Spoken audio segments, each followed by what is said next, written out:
GTV for unity and development. Bismillahirrahmanirrahim.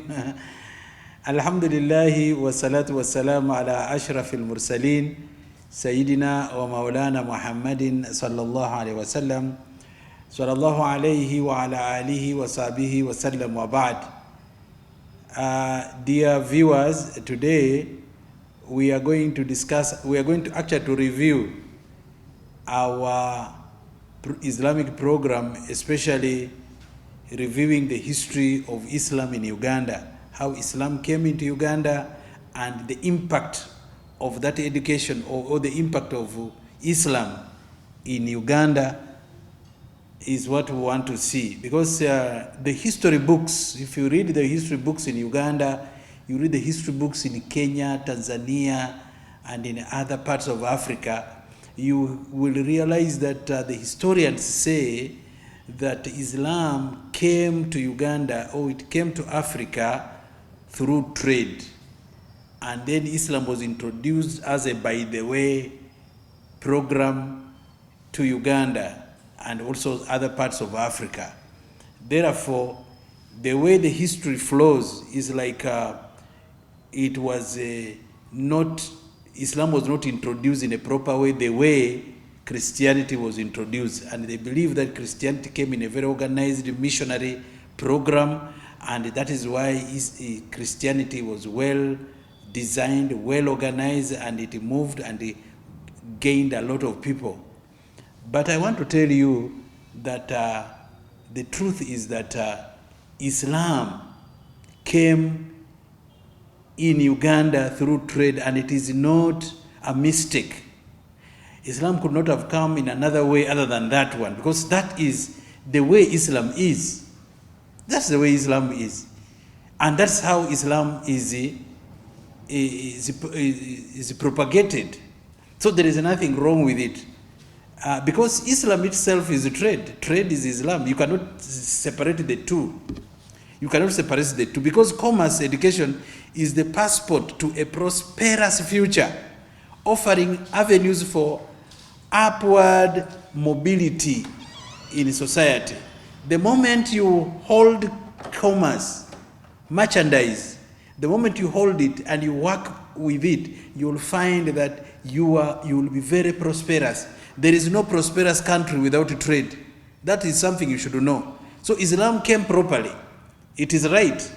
It came well. Now, only that we then moved away from the reality of trade and religion. Now, the principles learned in commerce education extends beyond business. They shape well-rounded individuals who can contribute to society. You see, money is the best rule of commerce. What else do you need? Money. If you can do business, you learn from Islam, because those who came with Islam came with the trade. Why don't we learn trade? Why don't we go to school and study trade and then do exactly that work? You will find that we would have been the most prosperous people. Muhammad sallallahu alaihi wasallam, prophet of Islam, was a trader. And during his time of trade, he traded for his wife called Khadija. And Khadija was a very prosperous woman. And why was she prosperous? Because of trade, not because of any other thing. Then after this came other notables who joined Islam. People like Sayyidina Abu Bakr, Sayyidina Uthman, and others. Those people were concentrated on trade as well as doing their religion. And they do this synonymously. Their trade feeds education, feeds Islam, and Islam also nourishes their trade. And those things used to go together, and they were so prosperous, and that's why you can see that they were able to manage their leadership very well. They were able to spread Islam well, and they had many problems because they could sponsor themselves in most of the things that they were doing. So commerce is the engine of change. Now, in a society that needs change, there must be trade. All governments deal with the trade. If you see East African community, what is it? It is pivoted along trade. Because the president talks about markets, free market. If you talk about World Bank and IMF, what is that thing the bank is containing? Money. So when Islam came with the issue of trade, why don't Muslims venture in the program of trade? You go to school and study commerce. But unfortunately, now in Uganda, commerce is optional. Agriculture, which is the backbone of the economy of the country, is optional. Everything is optional. And what we consider to be in schools, the subjects which we want to be compulsory are those ones that we do not venture and we don't complete it. For example, you say science, science and technology. We deal with the science and no technology. The technology that we are consuming are imported. You understand? So we talk of science, but we don't complete the metamorphosis of studies of science at all. Because science must end in technology, and technology comes back to business. And in the business, the products that come from technology is what you have to sell, and that is trade, that is business. Can you imagine? If we had embarked on our agriculture the way Quran teaches us, we embark on trade the way Quran teaches us, by now we would not be around here. We would be very far. These are some of the things that we should say. We don't have to make it, when they talk about history of Islam in Uganda, it is like, historians put it in a very negative way, that we would have done it the way the Christians came. But even the Christians, even if you say the Christians came with their mission, they had put up formal, we call them, their schools, we call them formal, because it teaches English. The other school which teaches Arabic is not formal. Everything about you, Muzungu, you have to grade it and it goes to very high standard. Even they did not give us the right education. They set us curriculum, even the curriculum they set to us is the third country class education, type of education, not the one they are having there. It's not the European system of education, no. They designed it to make us lower, to make us producers of raw material. And you don't go beyond the raw material. If we had concentrated in our trade the way Islam brought it, by now we would be very far. Therefore, only money can fulfill. You see now, if you don't work for money, you will even not fulfill the Islamic pillars of Islam. You can't even fulfill them. Because after Salah, you have to pay zakah. Now, sheikhs say, you see, when after prayers, you have to pay zakah. But where do you get the money to pay zakah? Because zakah, you need money. In zakah, you need money. Before asking people to pay zakah, first of all, organize the people to invest, to get money. Invite people to get money. Recently, I think 3 days ago, the chairman of Uganda Muslim Supreme Council, Professor Lubega, had brought the idea of venturing into agriculture. And that is the way to go. That is Islam. There are many verses in the Quran talks about agriculture. And many of the Sahabas of the Prophet Muhammad sallallahu alaihi wasallam were dealing in agriculture. And it is from the products of agriculture that they can pay the zakah that is required. Now for us here, we want to milk the cow without taking the cow to the what? To be grazed. You don't graze your cow, but you need milk from the cow. Where do you get it? If people don't pay zakah, we say people are selfish, they are niggardly, they have that mukonogamu. No, they have nothing. You cannot you cannot get zakah from people who do nothing. No. And you can't even get zakah from those people who, like us, who are employees. You only wait for your money, okulembeka, the money of monthly salary, which doesn't grow. You grow old, but your salary rate remains the same. And it does not reach what is called niswab. It doesn't reach the grade for which you qualify now to pay what? To pay zakah. Because every time you get your salary, you would have already spent it. You are getting it now to pay what? To pay credits. You have school fees issue, you have health issues, you have what issues, and that money you cannot accumulate it. You understand? But those who do trade, I will tell you, the wonders they have done in the religion.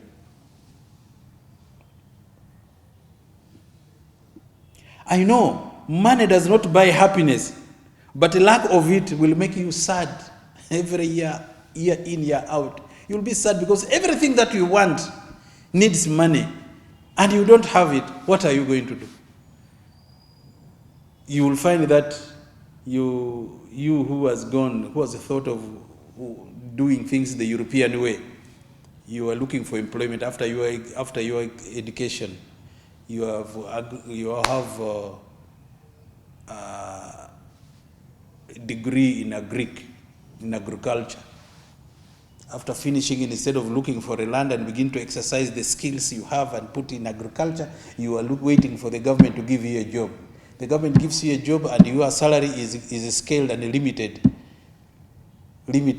You get 500,000, and that one is the money you will be getting every month. And that money does not accomplish your needs. And you keep on growing, but the money does not grow. You grow. The next day you are married, you are 2. Then another day you are 3. The another time you are 5. You keep on growing. The number keep on growing. More mouths need to be fed. More children need to go to school. You need more wives. Like for us Muslims, you will need the second wife, the third wife. All these are dependent on you. But your salary does not grow.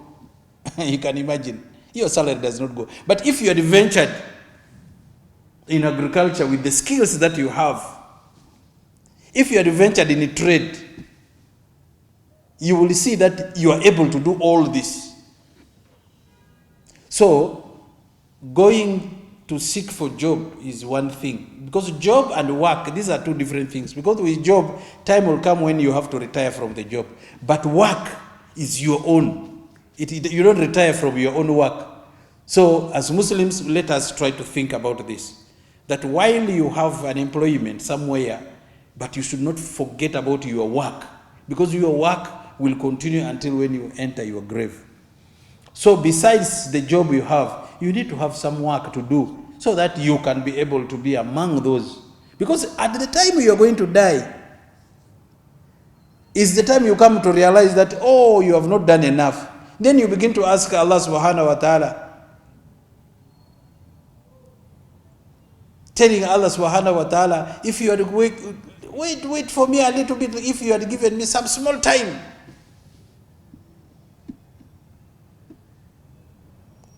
I would have given sadaqah. But that small time, the time is now. So that you join the ranks of those who give zakah. We don't give zakah. And that is a big problem. We don't give zakah not because we don't want to give zakah. We are not giving zakah because if we depend on the salary given to us, we shall never reach that standard needed, the measurement needed for paying the zakah. You understand? But if you do some work somewhere, it will help you to join the ranks of those who give zakah.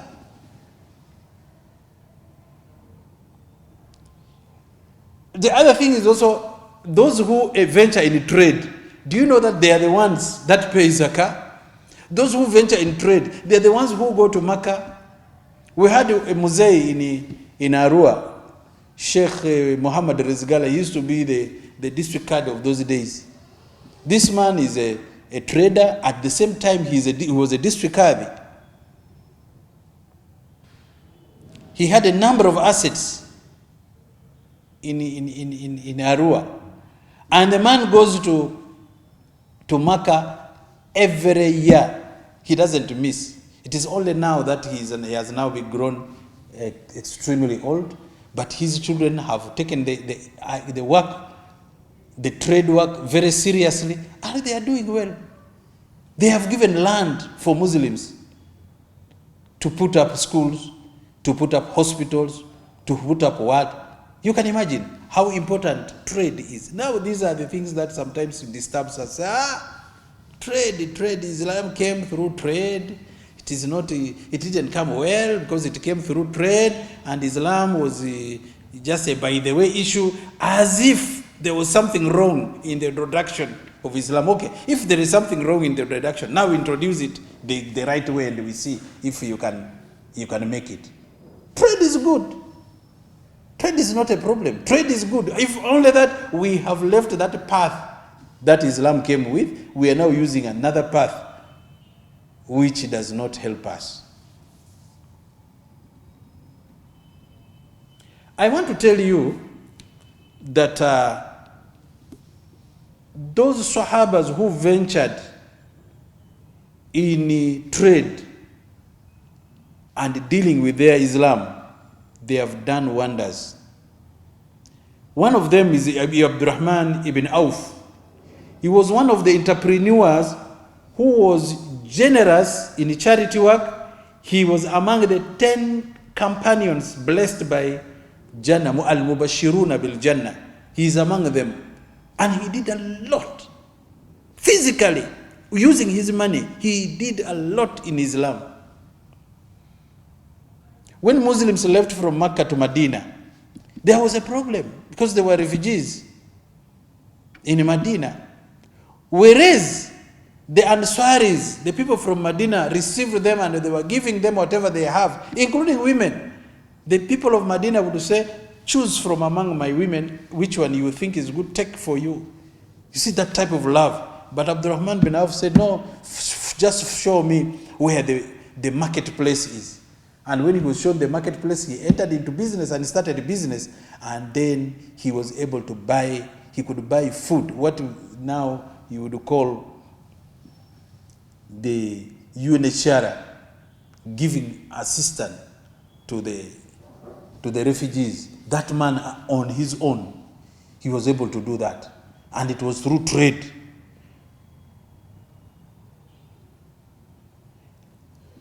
Another person was Abu Bakr. Sayyidina Abu Bakr was a textile merchant in Mecca. He used his money for buying the freedom of Bilal ibn Rabah, using that money. Me and you who left that route, and we say for us we want a white collar job, what have we done? What is it we have done through our nothing. There's nothing we have done because our money is not enough. But you have a degree. Some of us have masters. Some of us are now having PhDs in poverty. But those ones, they don't have the PhD you are talking about. Even they don't know how that certificate will look like. But they are the most prosperous people. Look at the other man called Uthman ibn Affan, radiallahu anhu. He was a businessman. As well as he handles religious matters, but at the same time he's handling his business. Besides that, he used his profits to benefit Muslims. When they migrated to Medina, Muslims suffered from lack of water. Now in Medina there was a Jew who owned bi'r, a well. There was a problem of water. That bi'r was called bi'r Ruma. And that man would sell expensively water in a bucket to Muslims, and the Muslims could not afford. What did Uthman do? Uthman told him, sell for me the whole bi'r. I'll pay that money you want. So the money was given, the man sold actually the water to Sayyidina Uthman radiallahu anhu. He bought it because he had the money. If he had told me, what would I do? I would not get anything. He bought it. And bought it and gave it to the Muslims. Now you can use it free of charge. This is the power of money. The power of trade. What is the power of our education now? Education should only facilitate our thinking. It should improve our skills, but in doing our own work. Not after these skills and you see I want a job from the government is now not giving us jobs. No, provide jobs. Be the one to provide jobs for others. That is Islam. Islam talks of independence. Economic independence is the first independence. Don't talk of political independence, economic independence. And that's what Idi Amin Dada was emphasizing, economic independence. People did not support him, did not help him and all that. But for him, he said economic independence is power. It is what authority is. You have the money, you have authority. You have no money, no authority. And money does not come from heaven. God does not make it rain from heaven. No. It is our job. We have to work for it. Now, Allah subhanahu wa ta'ala has so many issues he has mentioned in the Quran. Like for example, he says in the Quran, أعوذ بالله من الشيطان الرجيم وابتغي فيما آتاك الله الدار الآخرة ولا تنس نصيبك من الدنيا. You see, Allah here is emphasizing that you should reinforce, and do what He has done. He has given for you to work for your akhirah, work for your Jannah by praying, work for your Jannah by doing the right things and forbidding the right and living, forbidding the wrong things. Work in your Jannah, do the ibadah. But while you are doing your ibadah, wala tansa nasibaka min ad-dunya, never forget your portion of enjoyment from the world. Do something, build good houses, do something to have your children have good food, good meal. Do something in this world so that your children can have good transport system. Do something in this world so that you and your family can have a good what? A good life. Rabbana atina fi dunya hasana. In this world, have good life through your work, through your trade. You don't just have it when you are seated or what. No.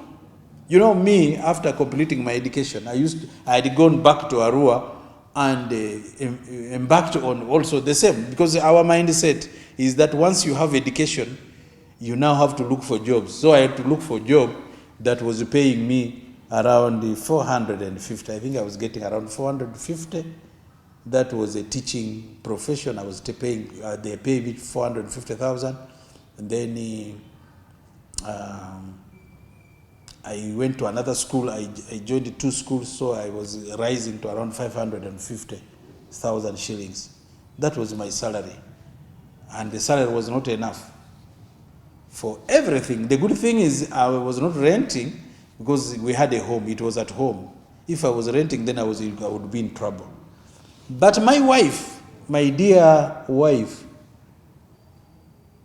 said, no, you cannot do it that way. Give me part of this money of your salary. Let me start also a small business at home there. So that as you wait for your monthly salary, this one will be helping for the daily work. But my dear, I'm telling you, that lady would get money. The money I'm getting after 1 month, the woman was getting it in a week.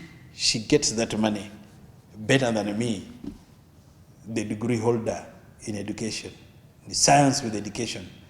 The only thing you can know about us that we're educated is the English, the flow of English in our mouths. Then you say this is Musajja wa Kavi.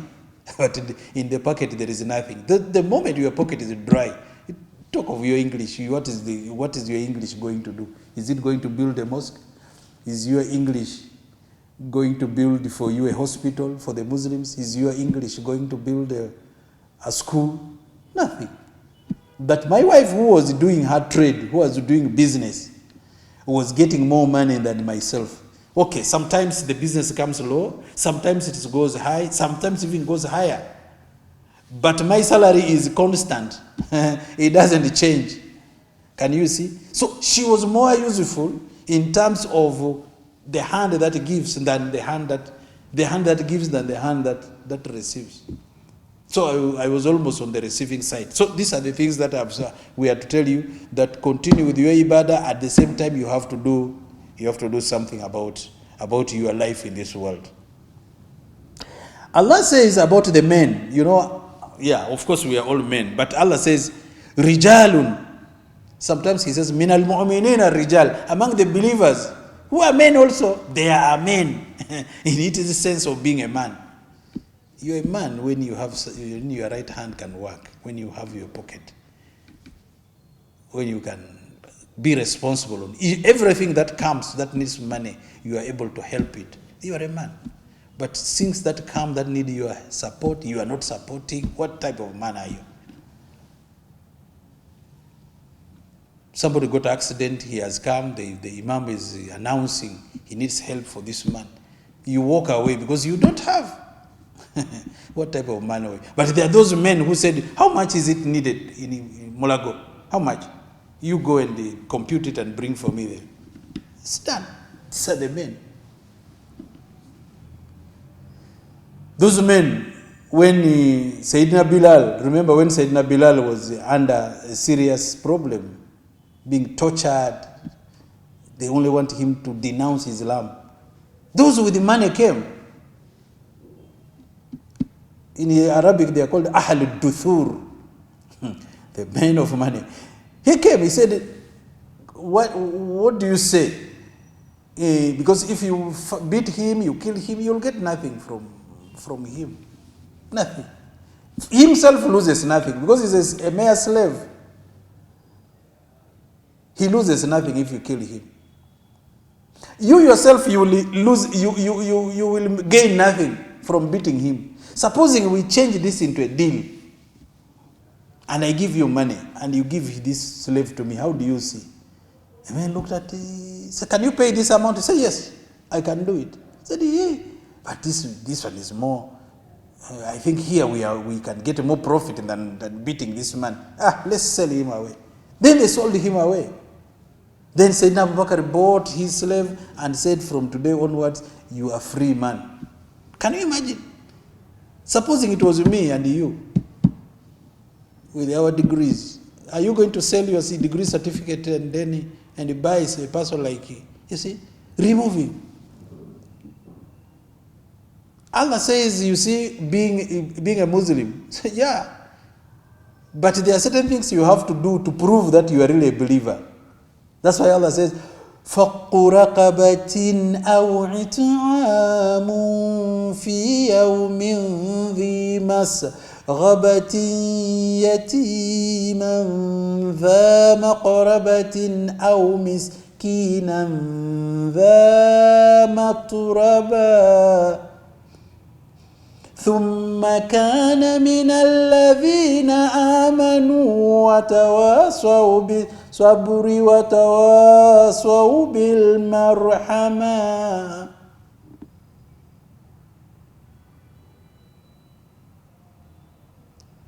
أولئك هم أصحاب الميمنة. فك رقبة.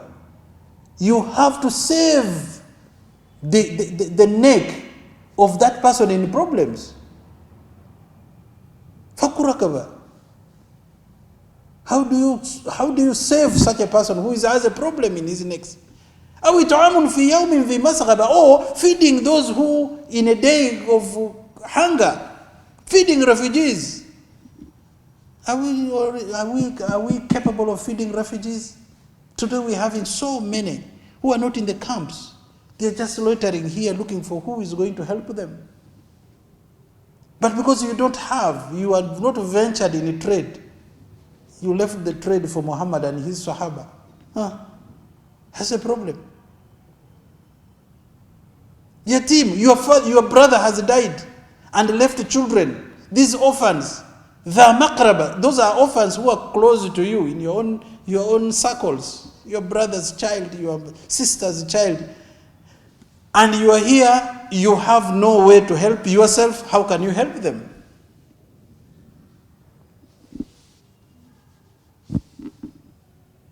Au miskina dha matraba, or the poor that you can see is really on the ground, that destitute. If you can do that, ثُمَّ كَانَ مِنَ الَّذِينَ آمَنُوا, then you will be among those who believe.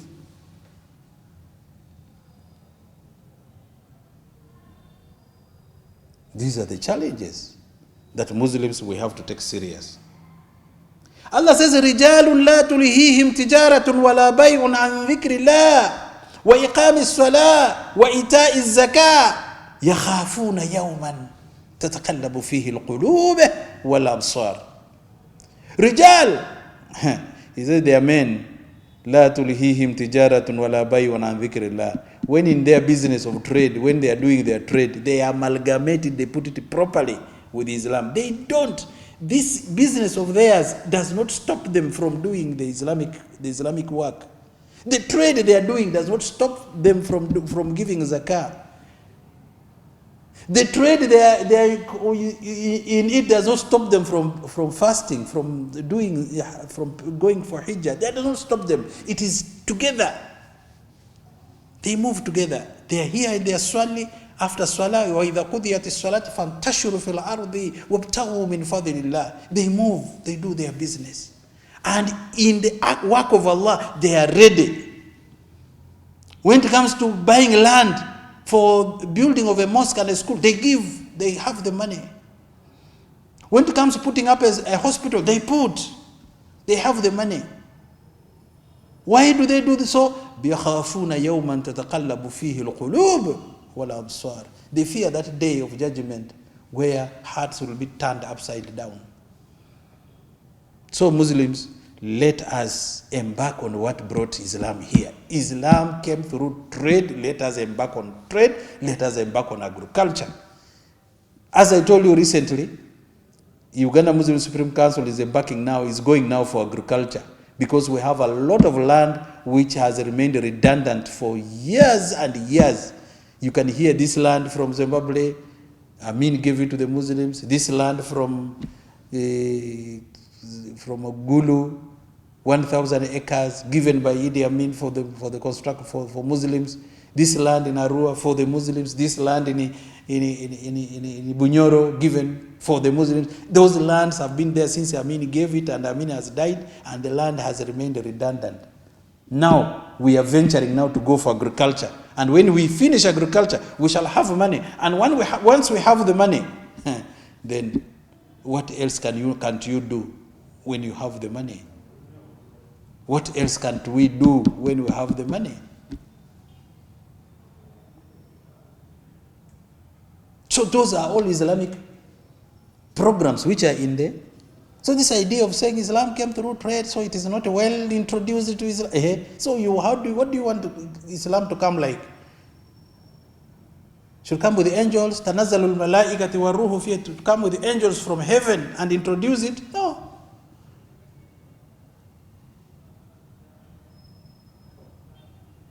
The Sahabas would have, that time the Sahabas, as they do Islam, they also do their trade.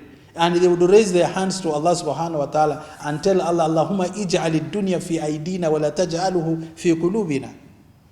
Oh Allah, give this world in our hands and don't put it in our hearts. Because in their hearts, the heart is full of faith and the hand is full of work.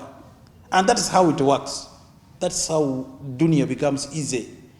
Ad-dunya. Atina fi dunya hasana. In the hands, you should have money for the dunya to be hasana.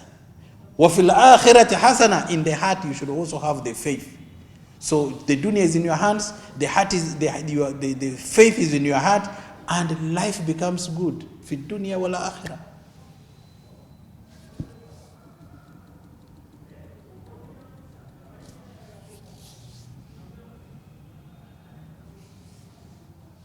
Now, when Islam came in 1844, it came by traders. Traders brought it. And when the traders came to Uganda, what happened? There are Muslims who also joined the trade. They learned how to do trade, and they became Muslims. And those people continued with this idea. History tells us, history has problems. People sometimes tilt this history to favor them. They tilt the history to undermine other, and most especially the history of Islam is to undermine the Muslim community, which was wrong. They would say for Muslims, they would only stay in trade centers. No, Muslims do not only stay in trade centers. Muslims created those trading centers because they were traders. How do you say the Muslims could come and only stay in trade centers? Where did they get the trade centers? They were not trade centers. They created those trade centers. Some started selling sumbusa, kabalagala, and from there, this selling turned into restaurants, and the restaurants turned into hotels. Do you forget that people like BMKs, these are the people who followed that route of trade and Islam. Trade and Islam. Are we better than this man? Allahu yarhamuhu. He started small, but today he has left for us Africana, Hotel Africana. That's how Islam is. Very prosperous people. Look at Mandela's. Look at Mandela's. These are the people who have captured that idea of Islam and trade, and see where they are.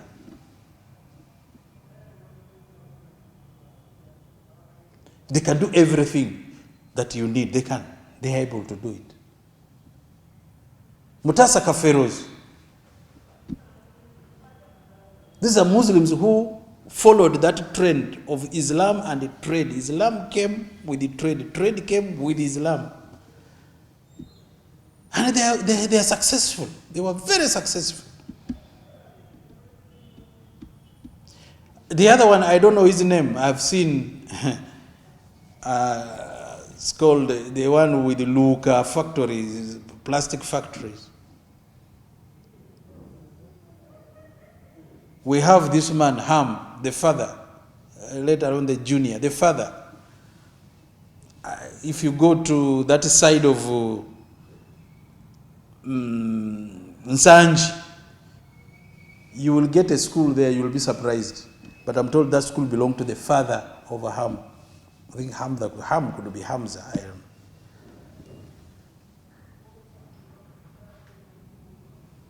There's an international school there. I think it's called Hani. These are men, rijalun. Min al-mu'minuna rijal. These are the people in Islam. These are the men.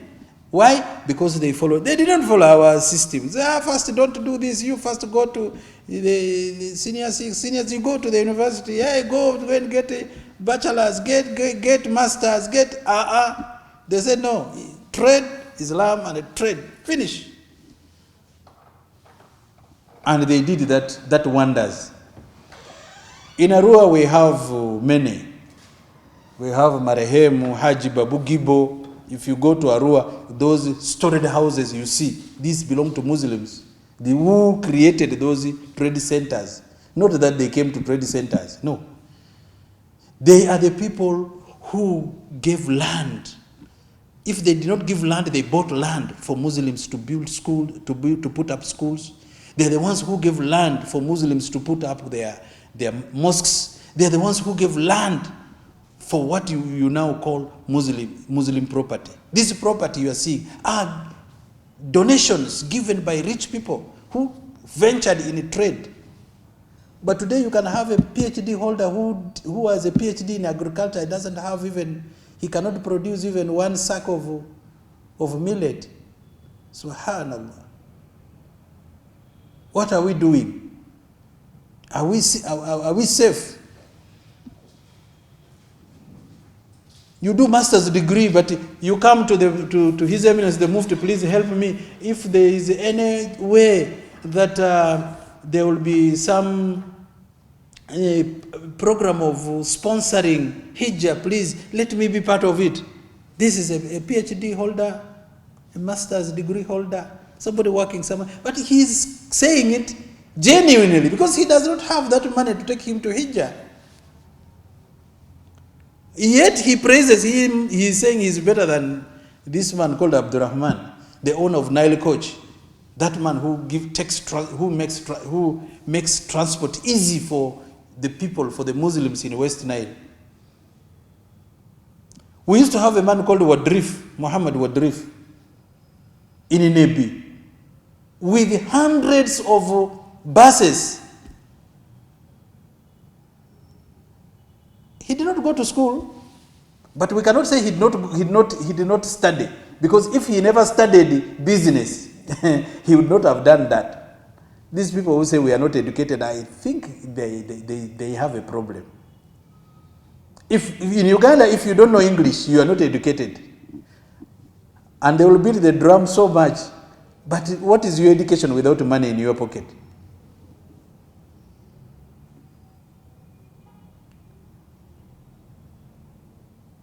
I say it because even me, if now you get me and I don't have money, because we are those who took the other side, the European side of thinking, and we are now caged up, tied up, don't have anything.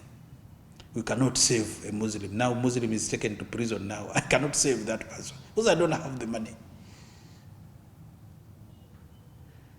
A Muslim sends for me his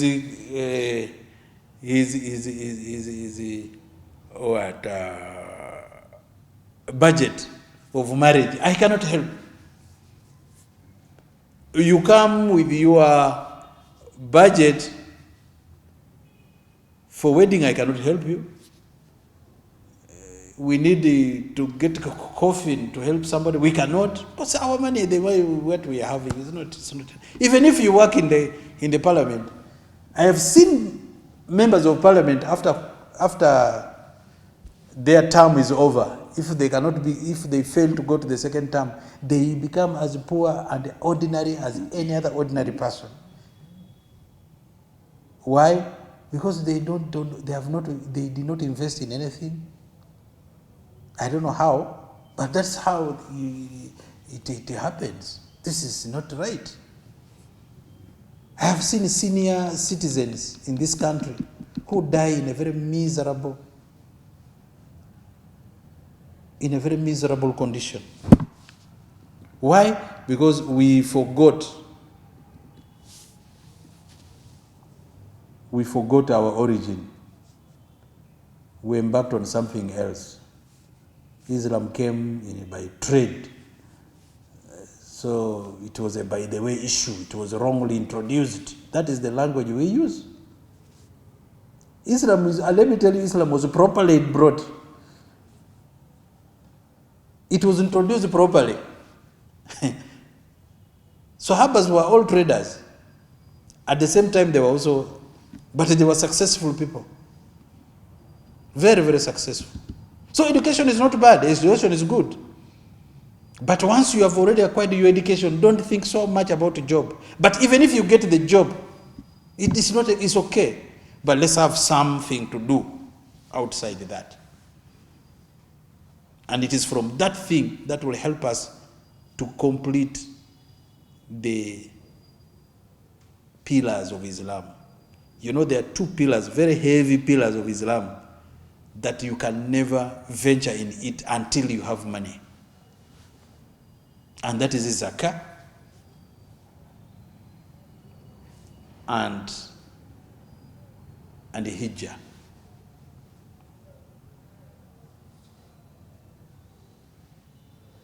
But this one here, which the Baganda call ukulembeka, you wait for it like this and you think from this you can do everything, you are lying.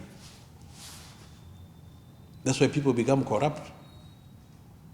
You can now grab anything, whether it is yours or not yours, because you want to satisfy your needs. Doesn't work like this.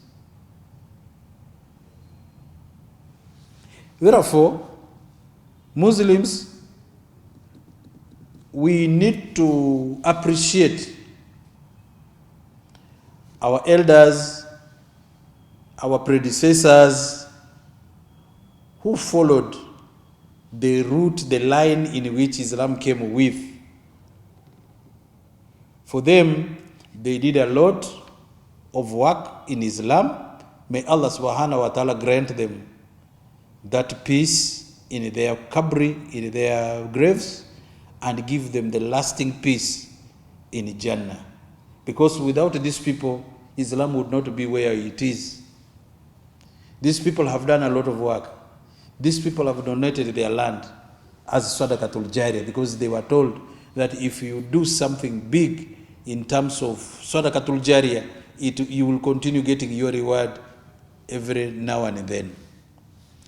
Unfortunately now, their children are now trying to take away those land that they give in the name of Islam, taking it back. Say, this land was my father's land, it was my grandfather's land, so I need it back. That is what is happening. I remember in Koboko there is an old man who gave a land, big land, for the Muslims to build a mosque. There is a mosque called Masjid Nur in Koboko. But if you go today, you will be surprised that the mosque is surrounded by school, but rather by shops, lockups, completely surrounded by lockups. And you will think these lockups belong to the mosque. No. The children of that man came there and they said, no. My father only gave the mosque, but the rest of the land, including the space which was left there, is ours. They came and put up, they worked with certain Indian who put up lockups for them. You see, they reduced now the mosque into a very small. But if the Muslims, okay, but that's what happens with our people today. Land has become a very important asset, and that is the only asset people have. So they now have to sell that land. They now want to grab back those lands which were given by their parents as a sadaqatul jariyah. They now don't care. They think these people have already died, they are gone. They have no relationship with these things anymore. And that is a mistake that we do. Brothers and sisters in Islam, Islam is a religion which is well organized, a religion with a set up systems, a religion of principles, religion of laws, religion of do's and don'ts, religion of love, religion of help, religion of kindness, religion of togetherness, and a religion of many things that is good that we can learn from. So there was nothing wrong. There was nothing wrong in the religion when it was introduced in Uganda, that it was introduced by trade. There's nothing wrong with the trade. Trade has helped our people. China, the Chinese you see who are highly educated, they venture in trade. Whatever you see sold in Uganda today, whether it is a computer, whether it is a what, even including matchbox, made in China. The vehicles we are driving, this is a trade. People are trading from Japan. Trade is something good. We should venture in trade, and we venture in agriculture. Now agriculture, you don't go wrong. When you are doing agriculture, you never go wrong.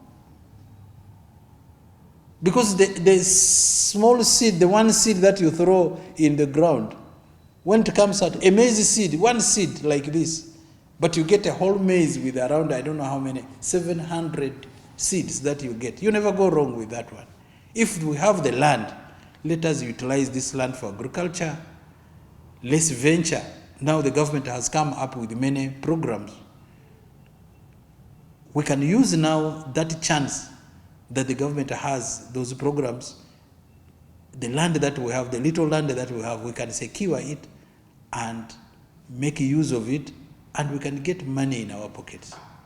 And through that money, you can be able now to prosper. And in prosperity, you can now pay your zakah. When you have prospered, you can now go at your own pace. You can go to Makkah and make a hijjah. You understand? And those are the things that we now have to focus and think about. And they're using sticks to beat our fellow sheikh because we want to be in this mosque. You want to beat someone, you want to fight someone so that you want to take his position. All this is a hunger, nothing more than that. There was a sheikh who told me, when I asked him about the time, during that time of Idi Amin, why was there no much fight in the mosques, fight in positions? He said, during that time, when Amin sent off the Indians, and Amin gave the property of these Indians during that time of what they call the Mafuta Mingi, there was no time of imams or sheikhs to fight in the mosques. Everybody is busy in shops doing their business. Sometimes even you can ask your friend that, please, can you help me and go for me? Can you please help me and go and lead prayers in the mosque? They must say, no, I'm also busy. So it is a time when nobody was there even to say that I'm permanently here. Now all these fights is because now people want positions in order to feed their stomachs.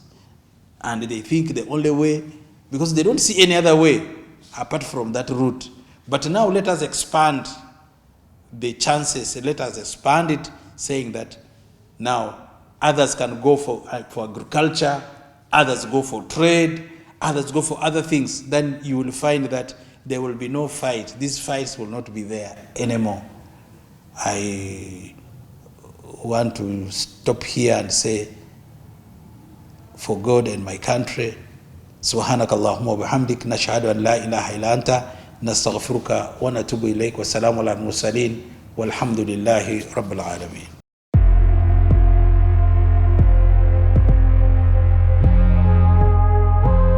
GTV, for unity and development.